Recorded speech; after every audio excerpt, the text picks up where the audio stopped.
ప్రభునందు అత్యంత ప్రియంటి మా ప్రియులందరికీ ప్రభునామన మీకు మా శుభావందనలు తెలియజేస్తున్నాం. ఈ దినమున మన యొక్క బైబిల్ పఠనము పరిశుద్ధ గ్రంథం బైబిల్ను ఆధారం చేసుకొని కార్యారంభము కంటే కార్యాంతము మేలని ప్రసంగి గ్రంథకర్త సొలొమోన్ గారు చెప్పినట్లు ఈ భాగాన్ని తలస్తున్నాం. ఆరంభము అంతము తన అనుభవంలో చెప్పినాడు. తను కూడా ఆరంభంలో ఏ విధంగా ఉన్నాడు, అంతములో ఎట్లా ఉన్నాడు, ఏది ముఖ్యమో దాని గురించి తాను తెలియజేసినటువంటి విషయం మనం ఎరుగుదుము. కాబట్టి ఈ సమయంలో మనం గమనించవలసిన విషయం ఏంటంటే కార్యారంభం కంటే కార్యాంతము. ఈ భాగాన్ని అనుసరించి మనము ధర్మశాస్త్రంలో ఉన్నటువంటి నిర్గమాకాండము 23వ అధ్యాయము 8వ వచనాన్ని మనము చదువుతాం. గమనించండి. లంచము తీసుకొనకూడదు, లంచము దృష్టిగలవానికి గుడ్డితనము కలగజేసి నీతిమంతుల మాటలకు అపార్థము చేయును. గమనించండి, లంచము తీసుకొనకూడదు అంట. లంచము దృష్టికి గుడ్డితనం కలగజేసి నీతిమంతుల మాటలకు అపార్థం. ఇప్పుడు నీతిమంతులకు కూడా ఏం చేయవస్తుంది? అపార్థాన్ని కలగజేసేటువంటి వారుగా ఉంటారు. అందుకనే దేవుని బిడ్డలారా, లంచము ఎక్కువ ఎవరు తీసుకుంటారు? దేవుని వాక్యంలో ఉన్నటువంటి వాటిని చూస్తే ఎవరైతే తీర్పరులు సంఘాలలో కానీ, లోకములో కానీ, కోర్టుల్లో కానీ ఏం చేసేవాళ్ళు? తీర్పు తీర్చేవారు. ఎవరైతే న్యాయం కొరకు ఎవరికి అన్యాయం జరుగుతుందో వారికి న్యాయం కావాలని న్యాయపతుల దగ్గరికి వెళ్తారు. ఇప్పుడు వాళ్ళని గురించి చెప్పబడిన మాట ఏంటంటే, వారికి ఏదైతే అన్యాయముతో పొంది న్యాయం కావాలని తీర్పు తీర్చడానికి వరకు అధికారుల కాడికి వెళ్ళినప్పుడు తీర్పు తీర్చేవాళ్ళు వీళ్ళు ఎక్కడైనా ఉండవచ్చు. ఊర్లలో ఉండే పెద్ద మనుషులు కావచ్చు, సంఘాలలో న్యాయం తీర్చేటువంటి వారు పెద్దవారు కావచ్చు, సేవకులు కావచ్చు, ఎవరైనా బాధ్యత గలవారు కావచ్చు. నువ్వు సంఘాలలో ఈ దగ్గరికి న్యాయం తీర్చడానికి కొరకు వారు అనుకొని నష్టపడి గొడవపడి వచ్చినారా, వాళ్ళకి ఏ విధంగా తీరుస్తున్నాం? కోర్టుల్లో కూడా అంతే. కోర్టులో కూడా వెళ్ళేటువంటి వాళ్ళు చూస్తున్నాం. ఎంతోమంది న్యాయం కావాలని వెళ్తున్నారు, దొరుకుతున్నదా? అందుకొరకు ఏం చేస్తుందంటే, న్యాయము తీర్చాలంటే మనిషిని నష్టం చేయకుండా కరెక్ట్ న్యాయం చెప్పాలంటే లంచం తీసుకోవద్దు. లంచం తీసుకున్నాడంటే తేడా వస్తే పక్షపాతం వచ్చేస్తుంది. ఈ దినాల్లో కొంతమంది తీసుకోకుండా కూడా మనిషిని మీద అభిమానాన్ని బట్టి చేసేవాళ్ళు ఉన్నారు, కొంతమంది తీసుకునే వాళ్ళు ఉన్నారు. సాధ్యమైనంత వరకు ఈ మాటలు గమనించండి. లంచము ఏం చేస్తుంది? ఒకవేళ రెండు వర్గాల వారికి, లంచము ఇచ్చేవారికి తీసుకునేవారికి కూడా, లంచం ఇచ్చేవారికి తీసుకునేవారు కూడా గుర్తుపెట్టుకోవాలి. లంచం ఇచ్చేవారు కూడా, ఎందుకంటే నువ్వు కరెక్ట్ అన్నప్పుడు నువ్వు ఎందుకు ఇస్తున్నావు? నువ్వు కరెక్ట్ అయినప్పుడు నీకు న్యాయం కావాలంటే దేవుడు తీరుస్తాడు, ఆ వ్యక్తి కూడా చేయాలా. అట్లా కాకుండా నువ్వు ఎందుకు ఇస్తున్నావు? అందుకని బైబిల్లో దీనికి ఒక మంచి పదం వాడినారు. ఇది వచ్చిన సమస్య ఎందుకు వచ్చిందంటే, నేను చదువుతున్నాను, మళ్ళీ చూడండి.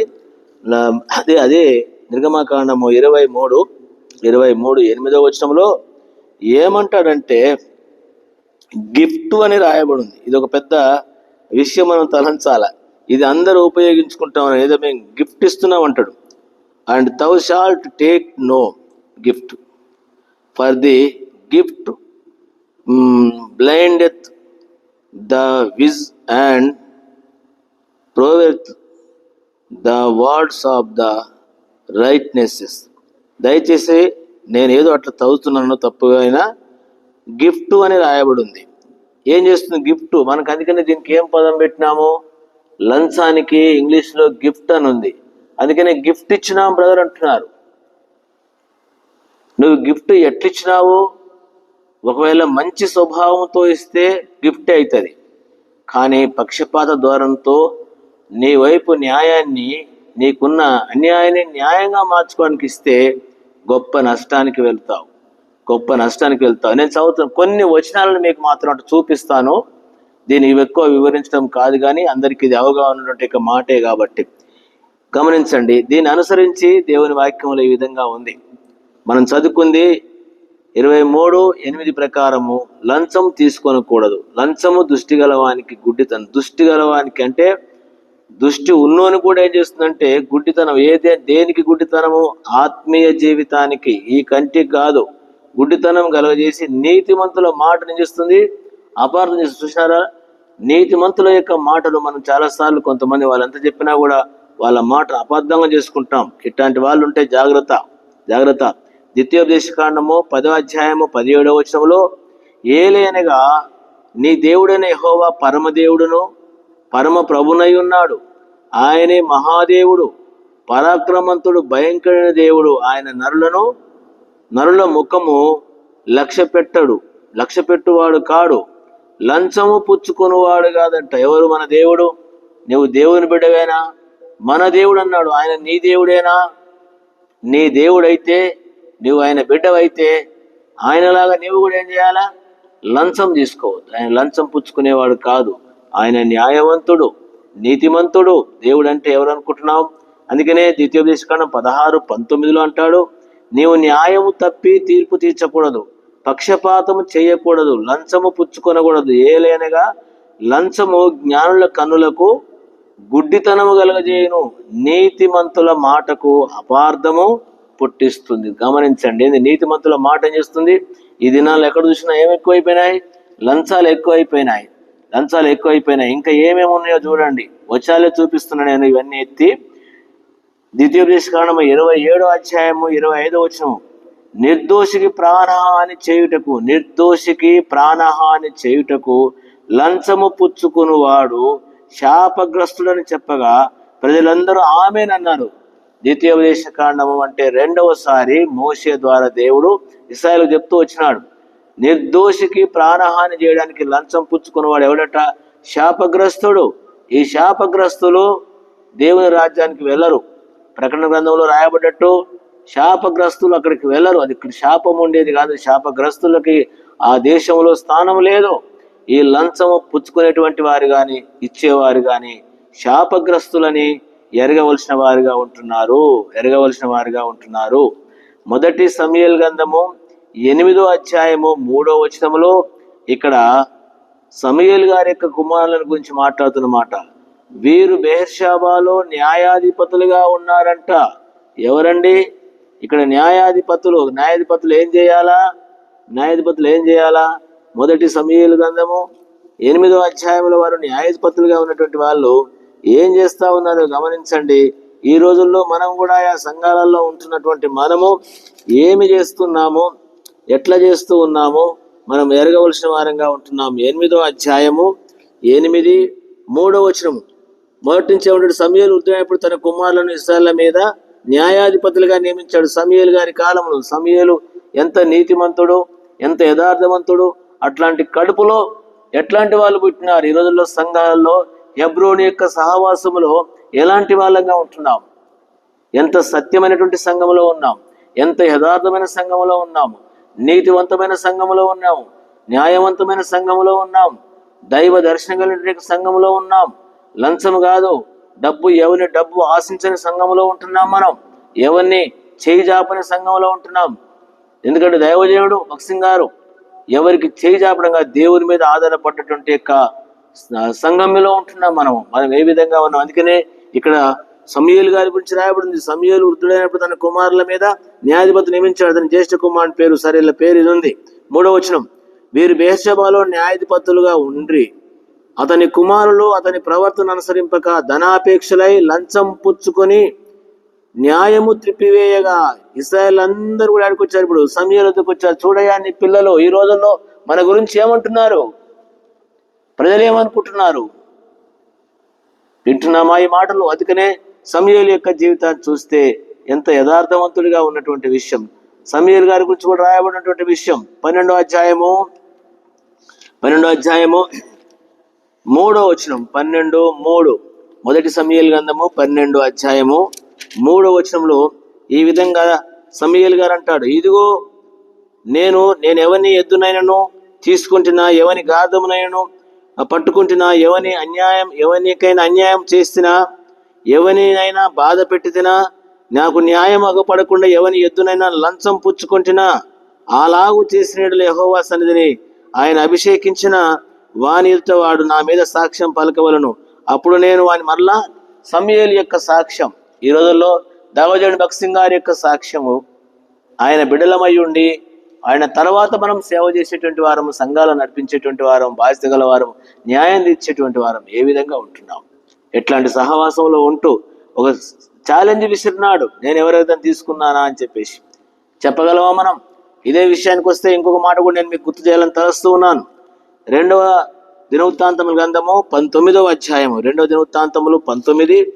యెహోషాపాతు రాజుగారు తన యొక్క కాలములో న్యాయాధిపతులను పంపుతూ ఈ విధంగా మాట్లాడుతూ వచ్చినాడు. చదవండి 19వ అధ్యాయము, 2వ దినవృత్తాంతములు 19వ అధ్యాయంలో 5వ వచనం నుంచి ఆయన న్యాయాధిపతులుగా నియమించినాడు.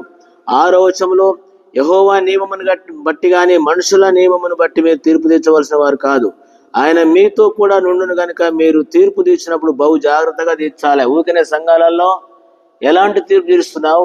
ఎట్లాంటి వాళ్ళంగా మనం ఉంటున్నాం? యెహోవా భయము మీ మీద నుండును గాక. 7వ వచనము, హెచ్చరికగా నుండి తీర్పు తీర్చుడి. మన దేవుడైన యెహోవా యందు దౌష్టం లేదు, ఆయన పక్షపాతి కాడు, లంచం పుచ్చుకునేవాడు కాదు, పక్షపాతి కాదు, లంచం పుచ్చుకునేవాడు కాదు. అందుకనే యెహోషాపాతు రాజు గారు ఈ విధంగా న్యాయాధిపతులకు సెలవిచ్చినాడు, చెప్పినాడు. నీవు నేను ఏ విధంగా ఉంటున్నాం? పరిపాలించేటువంటి మనం, మనపై ఉండే అధికారులు ఏ విధంగా ఉన్నారు? మనం ఏ విధంగా ఉంటున్నాం? మనం సంఘాల్లో నడిపిస్తున్నాం, ఏం చేస్తున్నాం? ప్రజలు ఏమనుకుంటున్నారు? అందుకనే సమూయేలు దగ్గరికి వచ్చినారు, మరి పిల్లలు చేసింది. ఈ రోజు వాళ్ళు ఎక్కడికి పోగలుగుతారు? సంఘాలలో ఎక్కడ న్యాయం జరుగుతుంది అనేటువంటి విషయానికి వచ్చినారు. కాబట్టి దేవుని బిడ్డలారా జ్ఞాపకం పెట్టుకోండి. ఇట్లా చాలా విషయాలు ఉన్నాయండి, ఇట్లా చాలా విషయాలు ఉన్నాయి. ఇంకొక విషయం కూడా నేను చెప్పాలని తెలుస్తుంది. ఎజ్రా గ్రంథము 4వ అధ్యాయంలో, ఎజ్రా 4లో ఇక్కడ పారసీక దేశపు రాజుగారి యొక్క కాలంలో జరిగినటువంటి యొక్క సందర్భాన్ని ఎత్తి లంచము అనేటువంటి మాట అక్కడ క్రోడీకరించబడినటువంటి విషయం 4వ అధ్యాయము 5వ వచనంలో దేవుని బిడ్డలారా గమనించిన 5వ వచనం, మరియు పారసీక దేశపు రాజైన కోరేషు యొక్క దినములన్నిటిలోనూ పారసీక దేశపు రాజైన దర్యావేషు యొక్క పాలన కాలం వరకు ఉద్దేశమును భంగపరచుకై వారు మంత్రులకు లంచం ఇచ్చిరంటే, చదువుకోండి, దేవుని మందిర విషయాలలో పని జరగకుండా ఎంత భయంకరంగా లంచం ఇచ్చినారు. ఈ రోజుల్లో ఎక్కడ చూసినా ఏం జరుగుతుంది? లంచము, లంచము, లంచము. దేవుని బిడ్డలారా గమనించండి, చదవండి. ఇది చరిత్ర తెలిసిన వానికి అర్థమవుతుంది. మామూలునికి ఏం తెలుస్తుంది? ఏదో పట్టుకొని కూర్చుంటాము, దేవుని వాక్యం అవగాహన ఉండదు, పోతున్నామంటే పోతున్నాం. కాబట్టి గమనించండి, ఎజ్రా గ్రంథము 4వ అధ్యాయము చదివితే ఇక్కడ కోరేషు యొక్క రాజు అంటే మరియు పారసీకుల రాజైన కోరేషు యొక్క దినములు అన్నిటిలోనూ పారసీక దేశపు రాజైన దర్యావేషు పాలన కాలం వరకు దాదాపు, ఇది నా అవగాహన ప్రకారం కొన్ని సంవత్సరాలు, ఒక 6-7 సంవత్సరాలు అనుకుంటాను, అప్పటిదాకా మందిరం పని ఆగింది. దినాలలో సంఘాలలో మందిరాలు ఎంత నష్టపోతున్నాయి.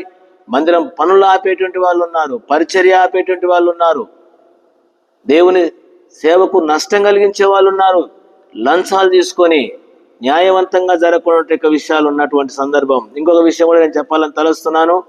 ఇది కీర్తనకారుడు చెప్తాడు, 15వ అధ్యాయం కీర్తనలు 15:5లో, తన ద్రవ్యము వడ్డీకియ్యడు.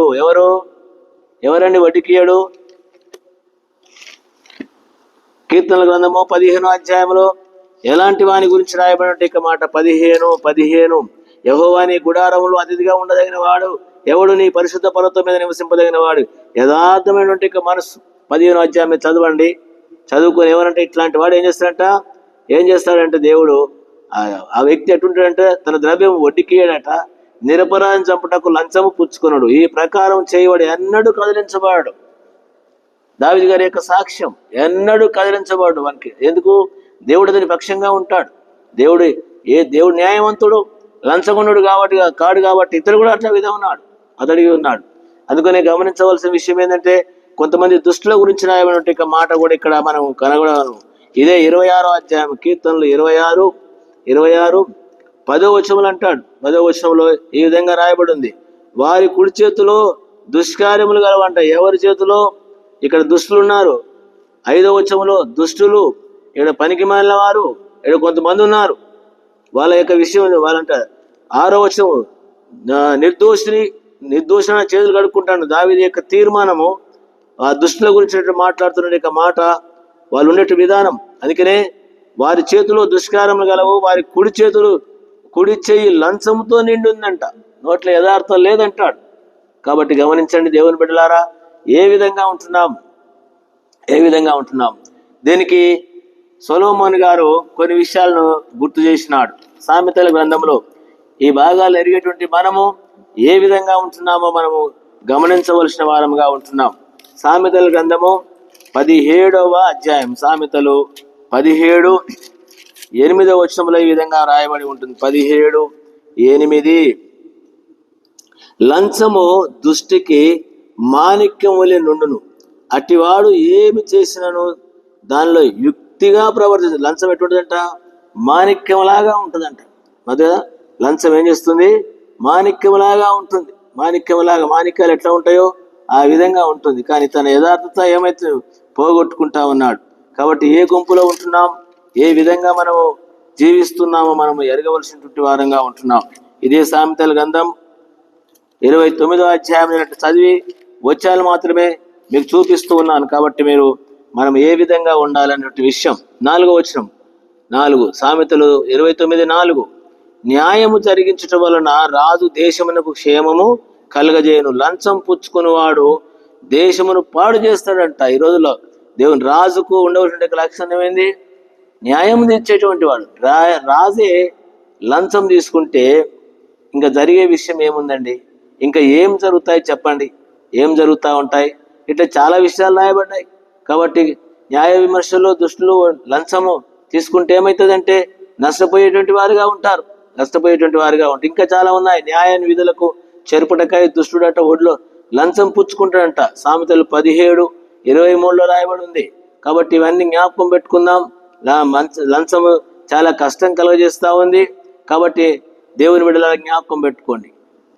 ప్రసంగి గ్రంథంలో ఒక మాట అంటాడు, ప్రసంగి 7:7, అన్యాయం చేయటం వలన జ్ఞానులు తమ బుద్ధిని కోల్పోతారు, లంచము పుచ్చుకోవటం వల్ల మనసు చెడుతుంట. లంచం ఏం చేస్తుంది? మనసు చెడిపోతుంది. ఇక చివరి భాగాలలో ఇంకో కొన్ని విషయాలు నేను చెప్పాలని తలుస్తున్నాను. యెషయా గ్రంథకర్త ప్రవక్త గారు ఈ విధంగా తెలియజేస్తూ వచ్చినట్టు మాటలు నేను మీకు గుర్తు చేయాలని తలస్తూ ఉన్నాను. యెషయా గ్రంథము 1వ అధ్యాయం, దేవుని బిడ్డలారా ఏ విధంగా ఉంటున్నామో 1వ అధ్యాయము 23వ వచనంలో ఈ విధంగా రాయబడి ఉంటుంది. 1:23, నీ అధికారులు ద్రోహులు, దొంగల సహవాసులు, వారందరూ లంచము కోరుదురు, బహుమానముల కొరకు కనిపెట్టుదురు, తనలేని వారి పక్షమున న్యాయము తీర్చరు, విధవరాండ్ల వ్యాజ్యమును విచారించరు. ఎవరు? ఇక్కడ యెషయా గ్రంథంలో న్యాయాది గురించి అధికారులంట. ఈ రోజుల్లో న్యాయం తీర్చే వాళ్ళారా ఏ విధంగా ఉంటున్నాం, ఎట్లా ఉంటున్నాం?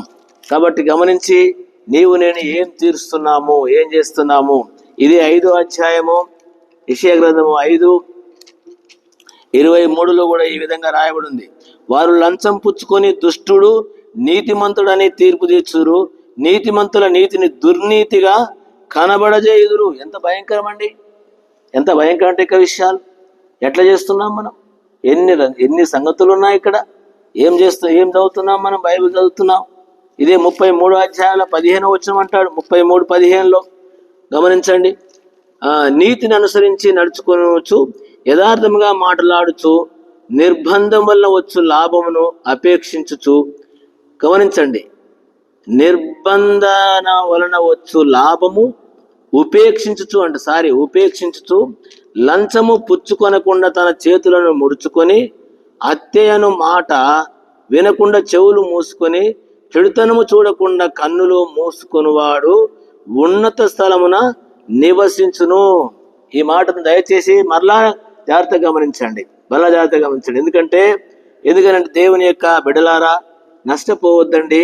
ఏ విధంగా మనము ఉంటున్నామో నీతిని అనుసరించి నడుచుచు, యథార్థంగా మాట్లాడుచు, నిర్బంధన వలన వచ్చు లాభమును ఉపేక్షించుచు, లంచము పుచ్చుకొనకుండా తన చేతులను ముడుచుకొని, హత్యయను మాట వినకుండా చెవులు మూసుకొని, చెడుతనమును చూడకుండా కన్నులు మూసుకొని వాడు ఉన్నత స్థలముల మీద నివసిస్తాడు. నీవు నేను ఎక్కడ ఉండడానికి చూస్తున్నాం, ఏం చేస్తున్నాం? అందుకనే ఇశ్రాయేలు ప్రజల యొక్క విషయంలో, లేక యూదా ప్రజల విషయంలో కోరేషు రాజు గారి గురించి ఒక చక్కని విషయం రాయబడి ఉంది. కోరేషు గురించి యెషయా గ్రంథం 45:13 అంటాడు, నీతిని బట్టి కోరేషును రేపితిని చూసినారా, నీతిని బట్టి కోరేషును ఒక అన్యుని గురించి మాట్లాడుతున్నాడు. ఈరోజు క్రైస్తవులను చెప్పుకుంటూ సంఘాలను నడిపించేటువంటి మనము ఏ విధంగా ఉంటున్నాం? ఒక అన్యుడు రాజుని గురించి, నీతిని బట్టి కోరేషును రేపితిని, అతని మార్గములన్నీ సరళం చేశాను, అతడు నా పట్టణము కట్టించును, క్రయధనము తీసుకొనకయు, చూడండి, క్రయధనము తీసుకొనకయు, లంచము పుచ్చుకొనకయు, నేను వెలివేసిన వారిని అతడు విడిపించును. కాబట్టి దేవుని బిడ్డలారా, ఏ విధంగా ఉంటున్నాం? యెహెజ్కేలు ప్రవక్త గారు అంటున్నాడు, నన్ను మర్చిపోయి నరహత్యకై లంచం పుచ్చుకుని వారు నీలో ఉన్నారంట. అప్పిచ్చి వడ్డీ పుచ్చుకొని నీ పొరుగు వారిని బాధించుతూ నీవు బలవంతంగా అంటాడు. యెహెజ్కేలు గ్రంథము 22:12 రాయబడి ఉంది. ఇంకా కొన్ని విషయాలు నేను మీకు గుర్తు చేయాలని తలుస్తున్నాను. మీకా గ్రంథంలో ఈ విధంగా రాయబడి ఉంది. మీకా గ్రంథం ఇది కూడా చాలా ప్రాముఖ్యమైన విషయాలే. మీకా గ్రంథము 3వ అధ్యాయం 11వ వచనం, జనుల ప్రధానులు లంచం పుచ్చుకొని తీర్పు తీర్చుదురు, వారి యాజకులు కూలికి బోధిస్తారంట. ఈరోజుల బోధలన్నీ అంతే అనమాట. ఎంత ఇస్తావో, మేము బోధ చేస్తే, మేము వస్తే ఏమి ఇస్తారనేటువంటి వాళ్ళ సేవకులు కూడా తలపోయినటువంటి విషయాలు మనకు తెలుసు. జనుల ప్రధానులు లంచం పుచ్చుకొని తీర్పు తీర్చుదురు, వారి యాజకులు కూలికి బోధిస్తురు, ప్రవక్తలు ద్రవ్యం కొరకు సోద చెప్పుదురు, అయినను వారు యెహోవాను ఆధారం చేసుకొని యెహోవా మన మధ్య ఉన్నాడు కదా, ఏ కీడు మనకు సంభవించదంటాడు. కాబట్టి గమనించి వద్దు, లంచం అనేటువంటి మాటను విడిచిపెట్టండి. దేవుని కొరకు దేవుడు ఏది ఇచ్చినా తృప్తిగా ఉండి నమ్మకంగా జీవిస్తాం. అదే మీకా 7:3 అంటాడు, 2 చేతులతో కీడు చేయ పూనుకొందురు, అధిపతులు బహుమానములు కోరుదురు, న్యాయాధిపతులు లంచము పుచ్చుకొందురు, గొప్పవారు తమ మోసపు కోరికలను తెలియజేయుదురు, అలాగూ వారు ఏకపట్టుగా. కాబట్టి ఏదైతే మనం లంచము గురించి చూసినామో ఆ విధంగా ఉండకూడదు. దేవుని బిడ్డలుగా లంచము తీసుకోవడము శాపగ్రస్తము, తీసుకొని నష్టం చేయడము, న్యాయాన్ని అన్యాయంగా మార్చటము, అన్యాయాన్ని న్యాయంగా మార్చటము కాదు. మన దేవుడు ఎలాంటి వాడో ఈ విషయాన్ని మనం ఎరుగుదాము. చదివినటువంటి భాగాన్ని బట్టి కార్య ఆరంభము కంటే కార్య అంతము మేలు అనేటువంటి విషయాలు, చాలా విషయాలు దేవుని వాక్యంలో వింటూ వచ్చినాం. లంచము తీసుకొని ఏదో వచ్చినాం. నిర్గమకాండము 23:8, లంచము తీసుకొనకూడదు, లంచము దృష్టి గలవానికి గుడ్డితనం కలుగజేసి నీతిమంతులను మాటకు అపార్థం చేస్తుంది. కాబట్టి మాటలు జ్ఞాపకం పెట్టుకొని చాలా విషయాలు విన్నాము. భయంకర దినాల్లో ఉన్నాం. దేవుడు మనకు లంచాన్ని నుంచి మన చక్కని సహవాసంలో ఉన్నాము. సహవాస విధాన్ని ఎరిగి దేవునికి మహిమకరంగాను, దేవుని సంఘానికి మేలు చేసే వారంగాను, దీనివల్ల మన కుటుంబముకు మనము ఆశీర్వాదం పొందే వారంగా ఉందాం. ఆ విధంగా ప్రభు మనకు సహాయపడును గాక. ప్రియమైన తండ్రి, బాగా దీవించండి. మా ప్రియులందరి కొరకు, వారి కుటుంబ యోగక్షేమాల కొరకు ప్రార్థిస్తూ, మేము ఈ చివరి దినాలలో కార్య ఆరంభం కంటే కార్య అంతం మేలైన దినాల్లో ఉన్నాం. ఏ విధంగా జీవించాలో మాకు సహాయపడమని, నడిపించి కృప చూపమని యేసు నామమున చేరుకుంటున్నాను తండ్రి. ఆమేన్. ఆమేన్. ప్రైజ్ లార్డ్ అండి మీ అందరికీ.